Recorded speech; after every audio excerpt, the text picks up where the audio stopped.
America के मोहरे, भारत के दो चेहरे। आपको अन्ना हजारे का आंदोलन तो याद होगा ही, लेकिन क्या आपको ये पता है कि ये आंदोलन किसके इशारे पर और क्यों चलाया गया था?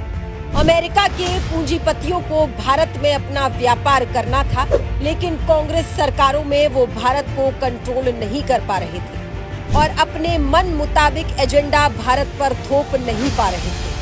ये ताकतें हैं जो सरकार के बाहर रहती हैं और बाहरी होकर भी सरकार के फैसले को बदलने की ताकत रखती है। Deep state American intelligence agency का एक ऐसा ही नेटवर्क है।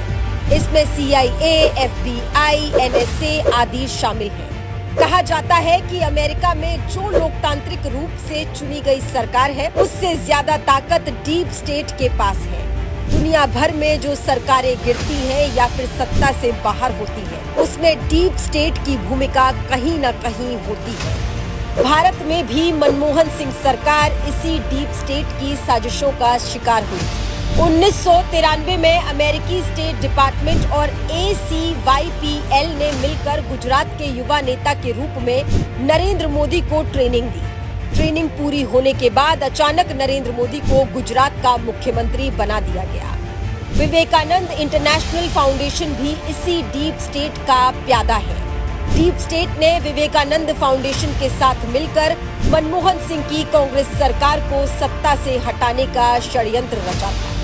विवेकानंद फाउंडेशन ने ही अरविंद केजरीवाल को आगे करके अन्ना हजारे से फर्जी अनशन करवाया ताकि कांग्रेस सरकार को बदनाम किया जा सके। अन्ना आंदोलन के बाद उपजे आक्रोश को डीप स्टेट ने नरेंद्र मोदी के सहारे भुनाया, जिसके बाद नरेंद्र मोदी को प्रधानमंत्री पद की कुर्सी मिली और अरविंद केजरीवाल को दिल्ली की सत्ता मिली। मोदी के प्रधानमंत्री बनने के बाद डीप स्टेट ने नोटबंदी से अपना एजेंडा थोपना शुरू किया। उसके बाद 3 कृषि कानून भी डीप स्टेट का ही एजेंडा था।